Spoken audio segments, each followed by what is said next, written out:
family. Welcome back to We All Over the Place. I'm Mom Shantae. And I'm Tay. Today's episode is one we really sat with. We're talking about bridging the gap between moms and teens. Not fixing each other, not winning the argument, but understanding each other. Because the gap isn't just about age, it's about perspective. Yeah, that's a good one. I like that one.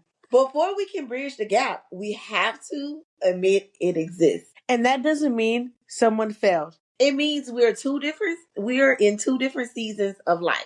Teens are trying to discover who they are, And moms are just trying to protect who they love. That alone can cause tension. Because discovery needs freedom. And protection sometimes feel restricted. That's the gap. You look at me crazy every time I say pause, but sometimes people have to understand, like, pause for a moment, like just pause. Sometimes you just saying, hey, pause. From a teen side, the gap feels like this. I'm talking, but I'm not being heard. Sometimes it feels like adults already have a conclusion before we finish explaining. And when that happens, teens stop trying. Not because we don't care, but because it feels safer to be quiet than misunderstood. And the mom perspective is, from my mom's side, the gap feels like losing closeness. It feels like, why won't you talk to me anymore? Or why are you pulling away? And underneath that is fear. Fear of not knowing what's going on in your child's heart. Fear of missing something important. Fear of getting it wrong. I would have to say this is something that we currently deal with right now, because it's just like, I don't want to lose my child and I not know what's going on. And I think that I can speak for all parents. Just like, you want to know what's going on in your child's life. Not if you don't want to talk to me, just talk to someone. Don't I say that all the time? You don't have to tell me. Just tell some adult. Like, long as someone knows, it's just important for kids to know that they're not alone. And you be like, you don't want to tell me because of what? You go overreact. And I don't overreact. When you do tell me stuff, do I overreact? Yes. No, I don't. I just feel like you always going to agree with the opposite what I say, but it's just not that. But hopefully you're able to hear what I'm saying. It's just the fear of not knowing, and maybe you get caught up in something that you're not supposed to. Yes, I trust you, but at the same time, I do know the world that we do live in. One thing that widens the gap is assumptions. Yes, I totally have to agree. Like assuming teens are being disrespectful when they're overwhelmed. Or assuming teens don't care when they actually struggling. Assumption stops curiosity. And curiosity is how we bridge the gap. A hard truth for mom is that correction without connection feels like rejection. Yeah, it really does. Teens do not hear love when they feel constantly corrected. They hear, I'm not enough. This is a hard one, because you want to be, as a mom, and I do it all the time. I'll be like, I want to correct you because I want you to be better. Like, I want you to do better because I need to correct you. So in the future, you're not making the same mistake as an adult. But to you, you hear something totally different, right? Yeah. So it's just like, you're not doing something correct, or hear my mom go again. How does it feel for you? Exactly how you just said it. How you feel like I'm not trying enough. I'm not doing my best. Okay. So, and I guess, and that hurts to hear, but it is important. Connection first makes correct. Connection first, maybe? Connection first Make makes correction easier to receive. So maybe we should okay. So instead of let's just say, for example, so let's just say you're doing something and I'm knowing it is not correct. Instead of me jumping in and say, hey, fix this. So you want me to be like, hey, you got this? Do you need my help? Or maybe I could show you a different way to do it, so maybe you could get to that solution easier. For me, I feel like you should just let me figure it out and let me do my mistakes. And maybe later on you could be like, maybe try this or maybe try that, instead of just going in and saying you're doing this wrong and stuff like that. Got it. Okay, well, that makes sense. Listening is not waiting for your turn to talk. It's being willing to sit with discomfort. It's letting your teen express feelings without immediately fixing them. And I have a problem with that. I just feel like sometimes when we be doing this, it's just like, dang, is this something pointing back to me? Because it's just like, what's going on? Let's try to fix it. How can I fix it? And teens also need to listen without shutting down or assuming judgment. Listening says you matter. Let's be real. Sometimes we take each other way too seriously.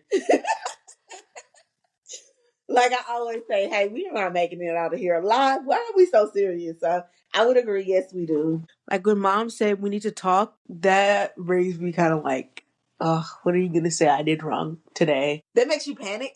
I really don't say it as often though. We need to talk. No. Well, because I'm a person, I hate that as well. If anyone come up to me and be like, "Oh, we need to talk," no, tell me what it is. So I'm a blurt it out, mom. I just say whatever the problem is right then and there.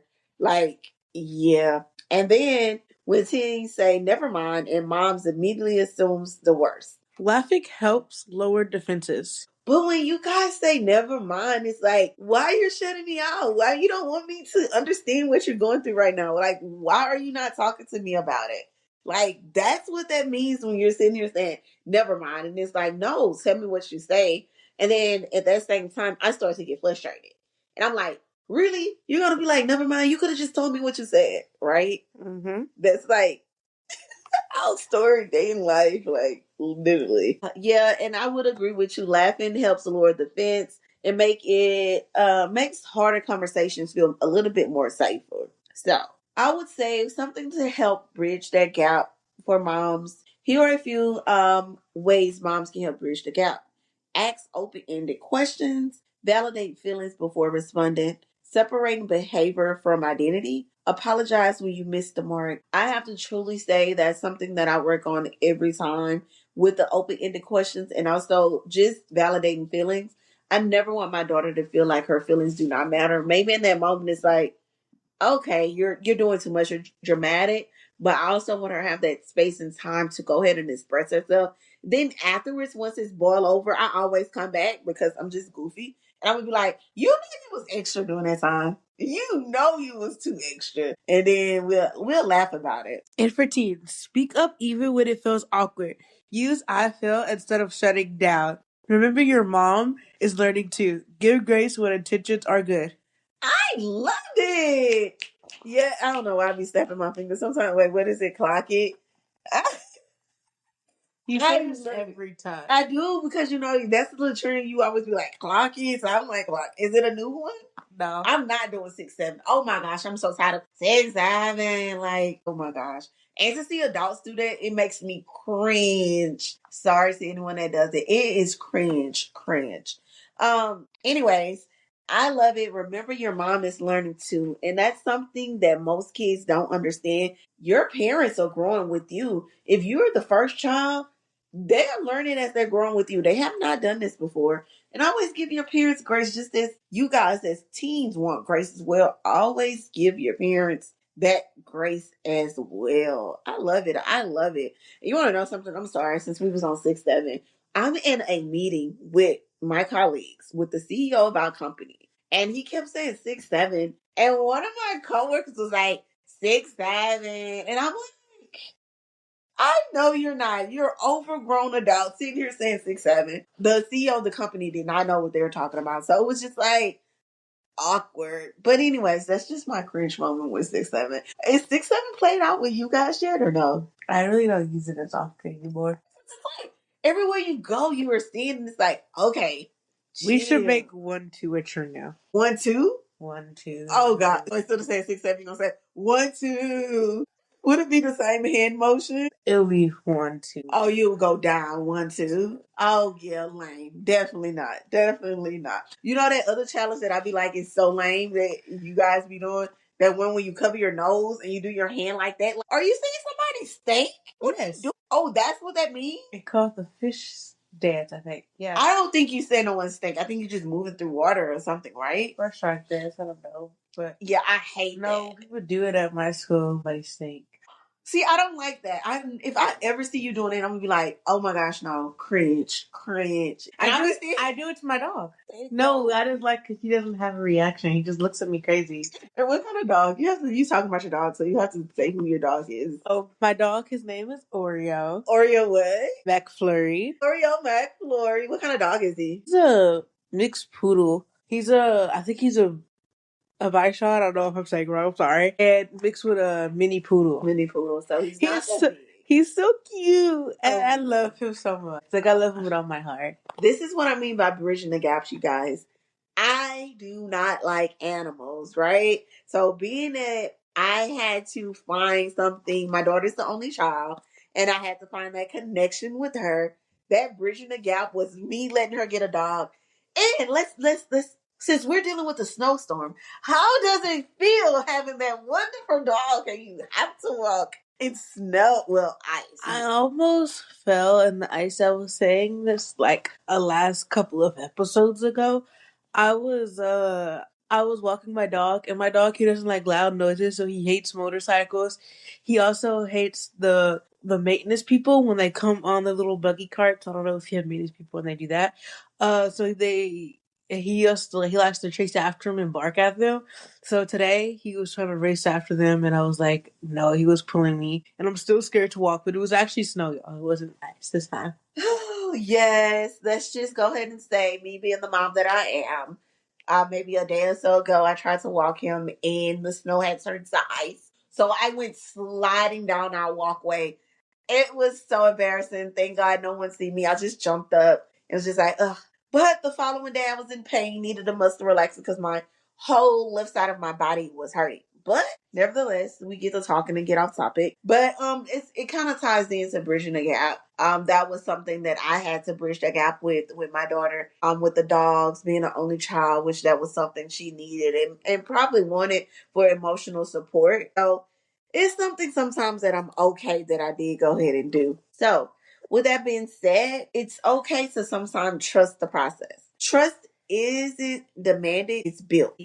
In honesty, And showing up again after hard moments. every repaired conversation strengthens the bridge.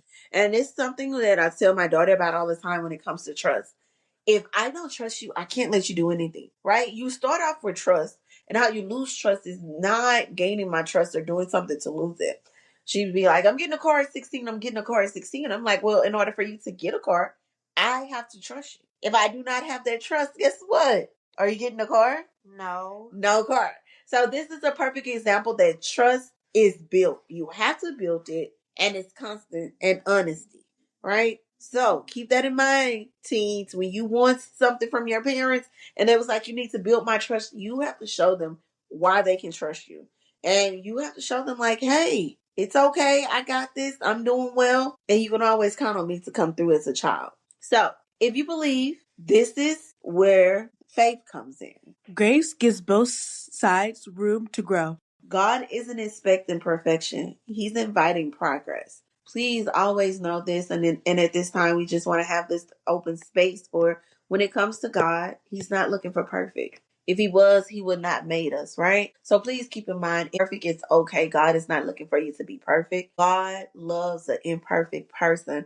But it's about a person that can change, right? When you think about it in the Bible, when Jesus was out, He wasn't out with the people that gave their life to God or the people that was disciples of God. He was out with the people that was doing the wrong things. So that lets you know being imperfect is not a problem, but moving to be more like Him, more Christ-like, is what's helping you evolve in that process. If you're a teen listening, your voice matters. And if you're a mom listening, your effort matters. The gap doesn't mean you're disconnected forever. It means there's a bridge waiting to build. So with that being said, we want to make sure we are building bridges. How do that looks at a conversation, right? It looks like, hey, my daughter's shutting out. So something, it's a disconnect. Just finding that disconnect where you're noticing your child is shutting out. I will say this year is something that I have been noticing with my child. She'll come home, want to be in her room and sleep all day. And it's like, girl, what's going on? How's school? I asked the questions. I'm like one of those annoying parents, right? You are. I really, because I'm going to ask questions and I'm just going to keep asking it. And I just know my child so well. So I know when something involved is something that's bothering her. And I just know, I'll be like, hey, I'm here when you're ready. When you're ready, I'm here to talk. Right? Right. Yeah. All right. Thank you for sitting with us. This one was more of a short episode. We just wanted to connect on how to build gaps, things to do to build gaps with your kiddos. Not even if they're a teen, just whatever age you notice that your kids are starting to pull away or they want to play games more, do other things. How to build that gap. This is We All Over the Place, Where where we we keep keep choosing choosing understanding over assumptions. And then before we do close out, just know we see you. You are special. You matter. And to the moms, for each and every day that you showed up, please remember that you started as you first before you was a mom. So always give yourself grace. Always show up for you. And keep in mind, if you have not refilled your glass, you cannot pour into anyone else. So always, moms, make sure you take that time out for yourself. And until next time.